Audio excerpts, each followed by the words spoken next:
Beta Technologies announcing a big $41 million project at the Plattsburgh Airport, getting $20 million from the state. Are those going to be good jobs, and do you see that company, if it gets FAA approval, already a number of contracts in hand? Do you see companies like that expanding in the future here and providing great jobs for the area? Absolutely, and it fits right into our transportation manufacturing cluster we have here, and our aerospace manufacturing cluster that we have here in the North Country. Kudos to Clinton County, the officials there, Clinton County government, IDA, everyone that helped push this forward. It's going to be huge, and like I said, it fits right into our transportation manufacturing cluster, and I can't give enough praise to them. I was able to sit in on a few meetings and help out a little bit, but all the praise should go to Clinton County and those officials for pushing this forward.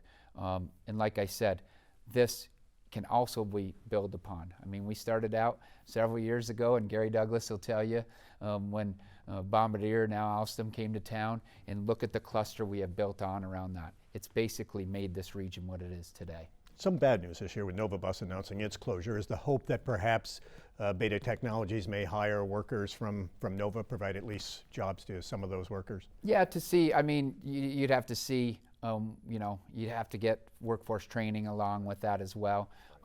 But first and foremost, the families and the workers from Nova Bus, hearts go out to them, but I think there are other opportunities out there. Easy for me to say, I'm sure. People were happy to work there, and they took great pride in that. But there's always opportunity that comes in moving forward. And also for those facilities, we have a lot of good people looking at getting other manufacturers in there, and I'm positive about the outlook for the coming year. Yes, the 2026 Olympics, they may move the sliding events out of Italy. Austria, Switzerland, poised to probably be the host sites, but Lake Placid did make a bid along with New York City to host those sliding events and host the third Olympics in Lake Placid. This proposal was an alternative to help Italy out, to help the IOC, to help the NOCs out in providing an alternative to get these sliding sports here, and we think we can do it. We think we have world-class facilities here. I know we have world-class facilities here, and it also makes that Lake Placid, New York City connection for talks of future world events. And long range, if the Olympics get to the point where they do host in different countries, would that set up Lake Placid to be able to host sliding events if other parts of the Winter Games are held in other countries or other parts of the U.S. or New York? But it could be a way to eventually have Lake Placid host the Olympics again.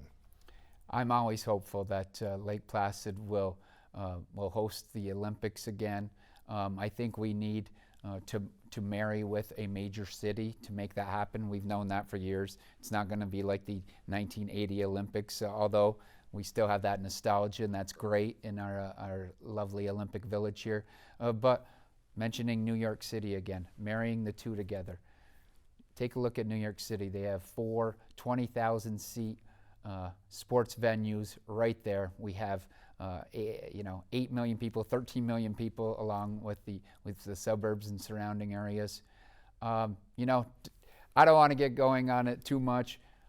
This bid that we provided for the 2026 is a great alternative and a great opportunity, not only for the Olympic community, the sliding sports, but I think it's an opportunity for people to see that, hey, look at Lake Placid, New York City, New York are back on the world stage and ready and able to do whatever they can.